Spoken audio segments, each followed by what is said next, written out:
الحمد لله رب العالمين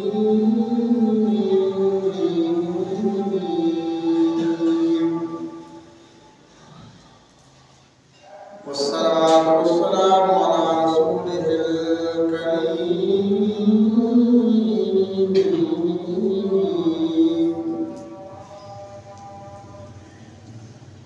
وعلى آله وأصحابه وأهل بيته وأزواجه وأولياء ملته وعلماء أهل سنته أجمعين. أما بعد فأعوذ بالله من الشيطان الرجيم. بسم الله الرحمن الرحيم.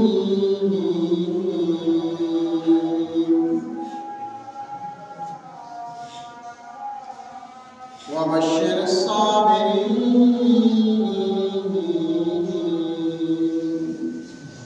صدق الله العظيم وصدق رسوله النبي الكريم الأمين. قال الله تبارك وتعالى في شان محبوبه مخبرا وآمرا: إن الله وملائكته يصلون على النبي يا أيها الذين آمنوا صلوا عليه وسلموا تسليما. الصلاة والسلام عليك يا سيدي يا رسول الله وعلى آلك وأصحابك يا سيدي يا حبيبي الله. الصلاة والسلام عليك يا سيدي يا رسول الله وعلى آلك وأصحابك يا سيدي يا خاتم النبيين.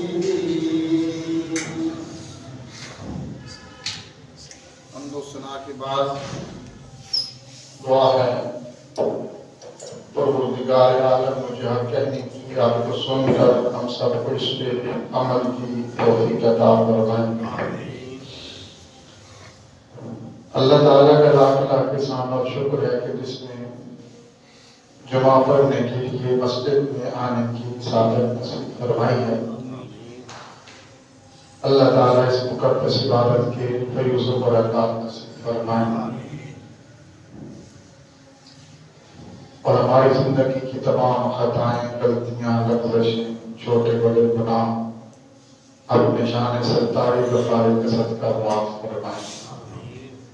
بقیہ زندگی، بقیہ سانس، ایام اپنی رضا میں، اپنی فرما برداری میں، اپنی اطاعت میں، رسالت امام صلی اللہ علیہ وسلم کے عشق و محبت میں، حضور کی سیرت طیبہ اور قرآن و سنت کے مطابق زندگی گزارنا نصیب فرمائیں. آپ حضرات اس محبت سے ہر جمعۃ المبارک کو سب سے پہلے اللہ کے حضور حاضر ہوتے ہیں. اللہ کرے تعدم مثال اسی طرح مسجدوں میں آنا، نمازوں میں آنا، اللہ کریم اپنی رضا میں، اپنی محبت میں زندگی بسر کرنا نصیب فرمائے. ہر جمعۃ المبارک کے خطبات میں، اجتماع میں علماء کرام، حضور کی امت کے مبلغین، اسلام کے داعی، امت کو، غلامان مصطفیٰ کو، عوام کو، لوگوں کو اللہ کی وحی، کلام، قرآن، سنت سنا کر اس کے مطابق زندگی بسر کرنے کی تلقین فرماتے ہیں. اللہ تعالیٰ اس قرآن و سنت کو ہماری زندگی کی زینت بنائے اور ہمیں اپنی زندگی قرآن و سنت کے نور سے منور کرنے کی سعادت نصیب فرمائے۔ قرآن و سنت، لیکن پہلے لوگ کتنے کامیاب تھے جب کچھ بھی نہیں تھا، پتھر کے زمانے کی زندگی تھی، نہ سائنس، نہ زندگی اتنی ایڈوانس، نہ ترقی، نہ تعلیم، کچھ بھی نہیں تھا، لیکن پھر بھی وہ لوگ اس وقت جو مسلمان تھے، سابقون الاولون والے، وہ اپنی زندگی کی معراج پر تھے۔ اللہ نے ان کو زندگی کی شان اور عظمت عطا فرمائی تھی۔ صحت کے حوالے سے بھی ان کی زندگی پورے عروج پر تھی، کامیابی کی منزلوں پہ وہ فائز تھے، اولادیں ان کی ترقی یافتہ تھی۔ اور آج کے دور میں سب کچھ ہے، ہر گلی میں ہاسپٹل ہے، آپ کے پاس نیٹ کی سہولت ہے، پوری دنیا سے مٹ کر انسان کے ایک ہاتھ میں آ گئی ہے۔ اگر آپ کوئی صحت کا قاعدہ دیکھنا چاہیں، دنیا کی کوئی چیز دیکھنا چاہیں، دنیا کا کوئی کونا دیکھنا چاہیں، اپنے ہاتھ کی تلوی پر آپ موبائل کی صورت میں دیکھ سکتے ہیں۔ اس کے باوجود انسان پریشان حال ہے، بیماریوں کی زد میں ہے، تنزل کا شکار ہے، بے آرامی کا شکار ہے۔ انسان کی زندگی میں سکھ نہیں ہے، دکھ نے ڈیرے جما لیے ہیں۔ انسان سب کچھ ہونے کے باوجود انسان موت کی تمنا کرتا ہے، اس زندگی سے جان چھوٹ جائے اور شاید موت کی صورت میں کچھ سکھ کا سانس نصیب ہو جائے۔ جب کچھ بھی نہیں تھا تو انسان کو سکون سوتے تھے، جب ان کی چار دیواریں بھی نہیں تھی، دروازے بھی نہیں تھے، گیٹ بھی نہیں تھے، محافظ بھی نہیں تھے، پھر بھی سکون کی نیند سوتے تھے۔ اور اب سب کچھ بھی ہے، محافظ بھی کھڑے ہیں، سب کچھ ہے، اس کے باوجود انسان سکھ کی نیند نہیں سو سکتا۔ المیہ یہ ہے کہ جو چیزوں کے پاس تھی اس وقت امت نے اپنے ہاتھوں سے اس کو کھو دیا ہے۔ وہ کیا تھی؟ وہ ایک ہی چیز تھی، قرآن و سنت جو اپنی زندگی میں تھا۔ لیکن حضور کے فرمان کو اپنی جان سے زیادہ وہ ترجیح دیتے تھے، ان کا کامل یقین تھا حضور کے فرمان پر۔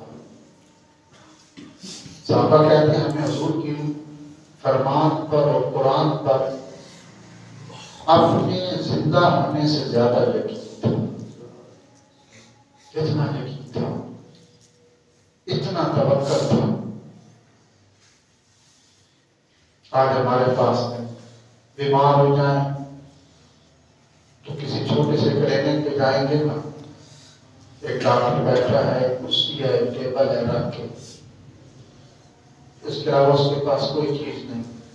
آپ یہ بھی نہیں پوچھتے کہ یہ کوئی مستند طبیب ہے یا نہیں ہے، کون ہے نہیں، بس ڈاکٹر نے دیکھا، اور اگر اس نے کہہ دیا نا کہ 3 دن کھانا نہیں کھانا تو ہم مر جائیں گے، کھانا نہیں کھائیں گے۔ لیکن ڈاکٹر کی بات پر، حکیم اور طبیب کی بات پر اتنا یقین ہے، اس نے کہہ دیا کھانا نہیں کھانا تو نہیں کھانا،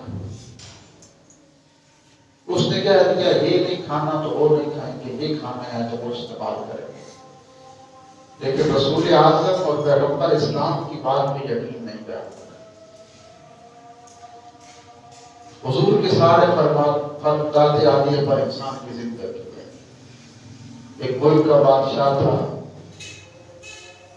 اس نے اپنا ایک طبیب مدینہ طیبہ میں بھیجا، مستند ڈاکٹر، شاہی حکیم بھیجا کہ جاؤ شہر مدینہ میں حضور کے غلاموں کا علاج کرنا۔ وہ آیا، اس نے گلے میں کھولا، دکان کھولی، کلینک میں بیٹھ گیا، اپنا مطلب اپنا دواخانہ. سال گزر گیا، کوئی مریض اس کی دکان پہ نہیں آیا. تو پوچھا کہ کسی سے کہ کیا تمہارے شہر مدینہ میں لوگ بیمار نہیں ہوتے؟ کہا یہاں لوگ بیمار نہیں ہوتے. تو کہا کیوں نہیں ہوتے؟ کہا اس لیے نہیں ہوتے، حضور کے فرمان پہ عمل کرتے ہیں. حضور نے فرمایا جب کھانا کھاؤ، ابھی تھوڑی سی بھوک باقی ہو تو کھانا چھوڑ دیا کرو، زندگی بھر بیمار نہیں ہوتے. حضور کے حکم پہ عمل کرتے ہیں، بیمار نہیں ہوتے.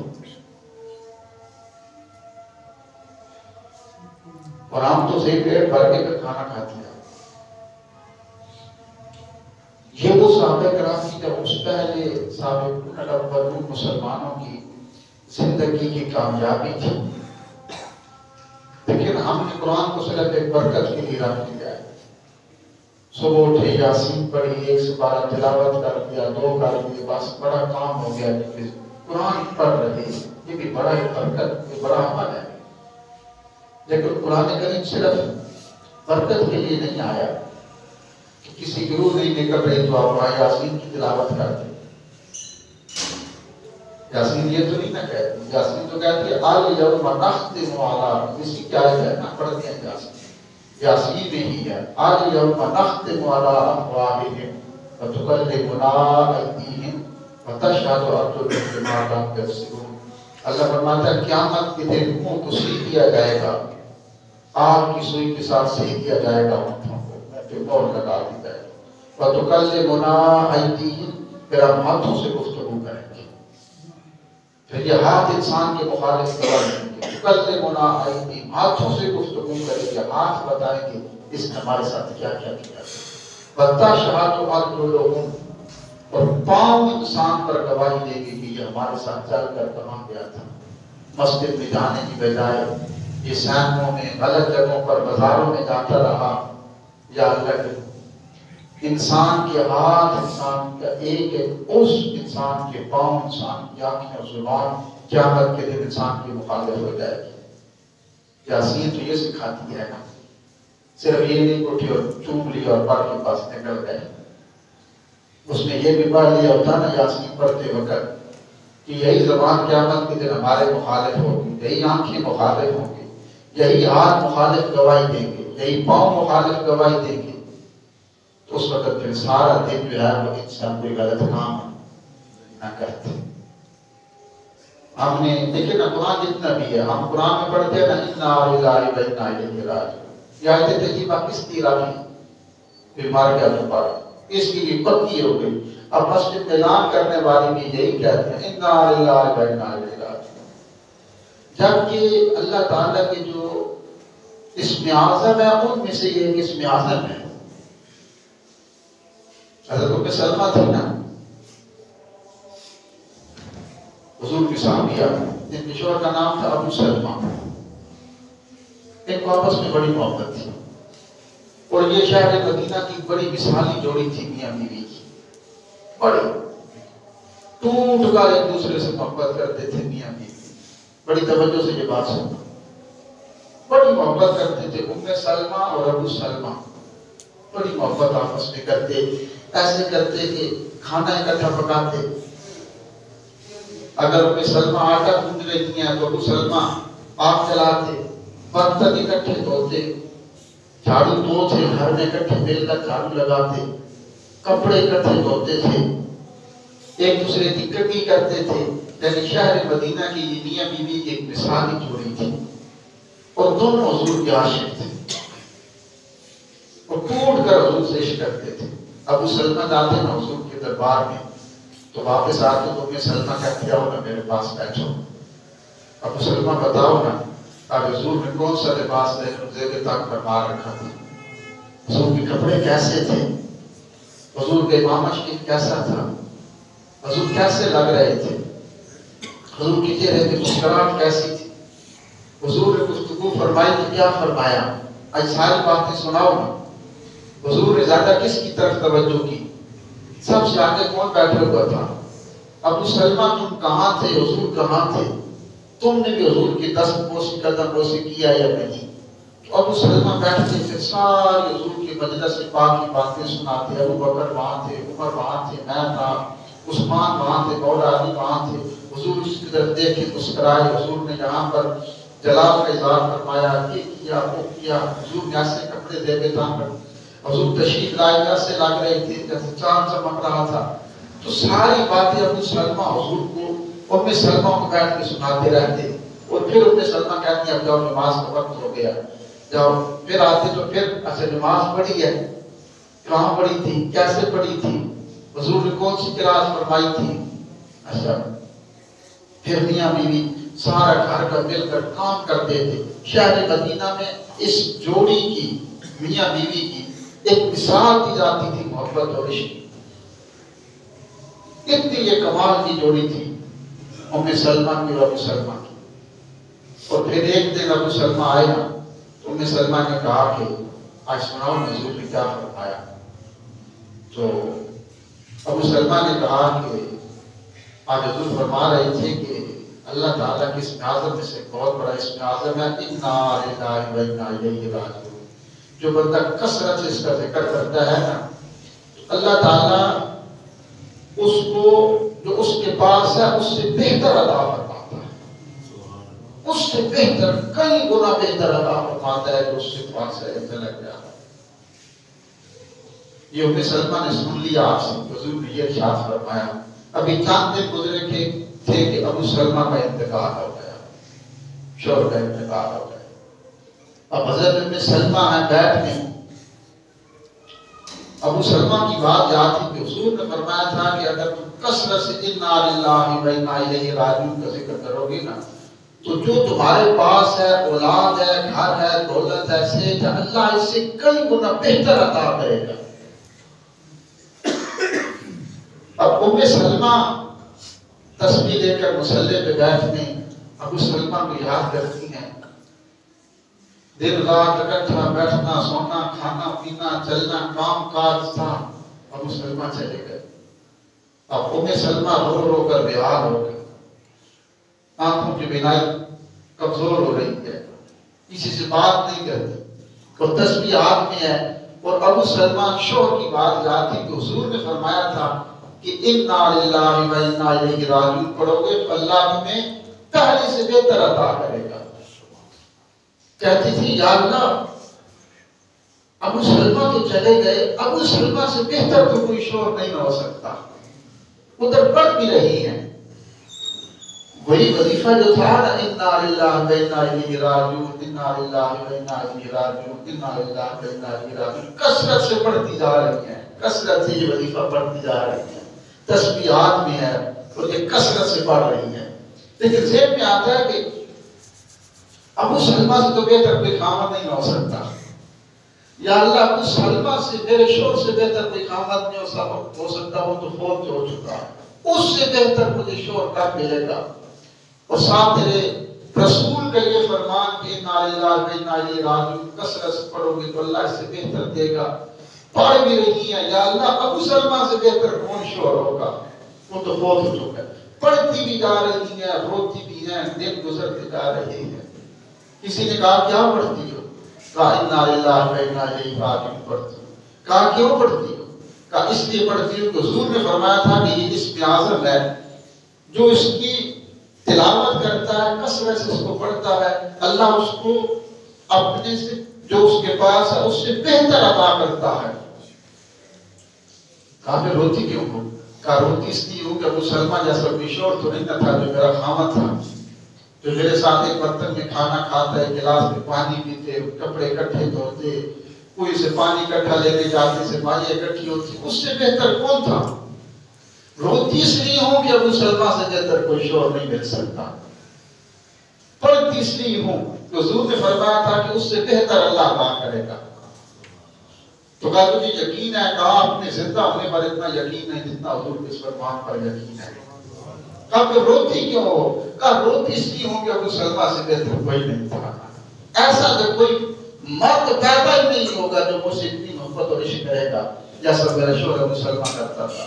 اب پڑھتی جا رہی ہیں، دن رات مصلی پہ ایک ہی زبان پہ لفظ ہے اِنَّا لِلَّهِ وَإِنَّا إِلَيْهِ رَاجِعُونَ، اللہ تیرے محبوب نے فرمایا تھا کہ تو کالے سے بہتر عطا کرے گا، ابو سلمہ سے بہتر تو کوئی نہیں ہو سکتا، بس تیرے محبوب نے جو فرمایا کہ پڑھو تو بہتر عطا کرے گا۔ اب پڑھتی بھی جا رہی ہیں، روتی بھی ہیں، دن گزرتے جا رہے ہیں، دن گزرتے جا رہے ہیں۔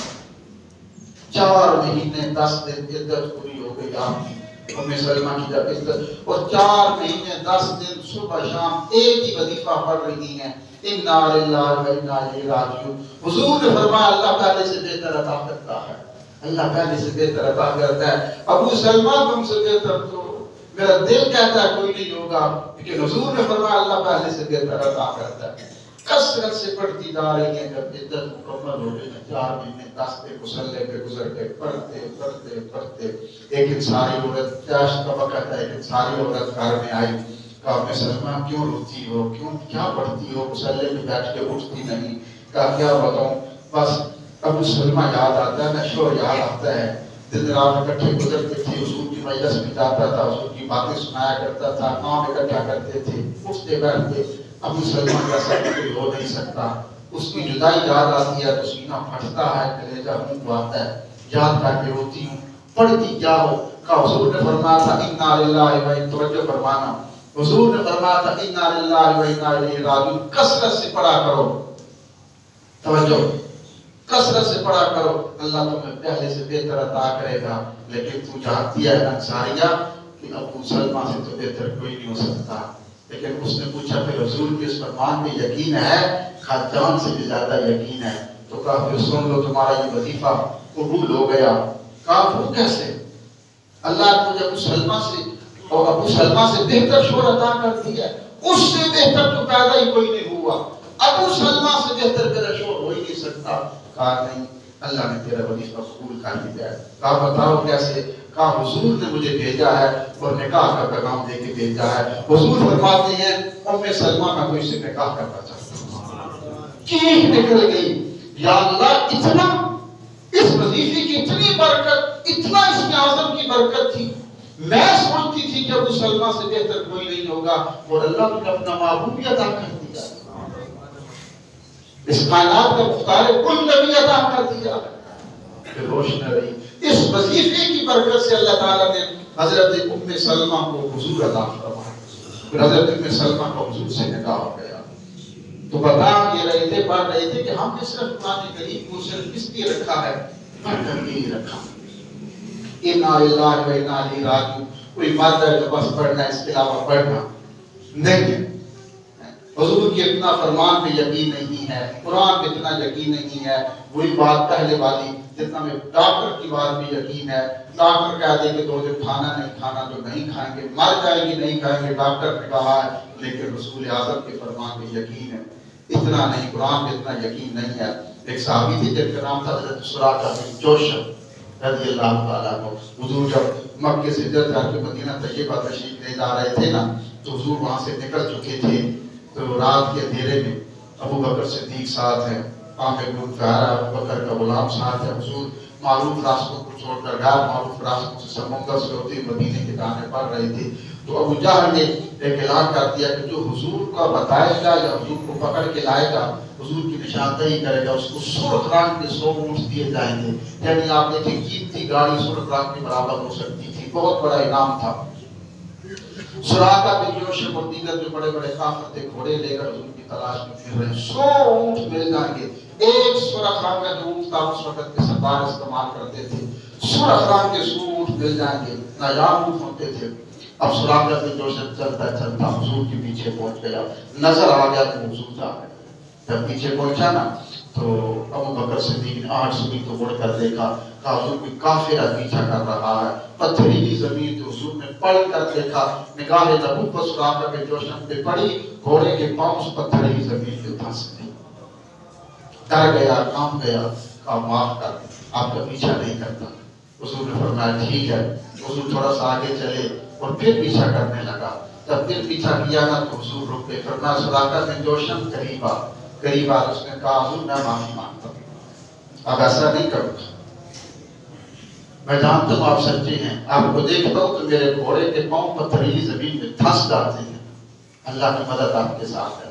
حضور نے فرمایا سراقہ بن جوشم کا تجھے خوشخبری دیتا ہوں، کہا حضور کیا؟ کہا ایران فتح ہوگا، مال غنیمت مدینے میں آئے گا، اس میں سونے کے کنگن آئیں گے اور تیرے ہاتھ میں پہنائے جائیں گے۔ کیسا لگا؟ سراقہ بن جوشم چلا گیا، اس کے بعد میں کلمہ پڑھا تھا۔ مختصر سی بات کہ سراقہ بن جوشم نے بعد میں کلمہ پڑھا تھا، مسلمان ہو گیا، حضور دنیا سے تشریف لے گئے۔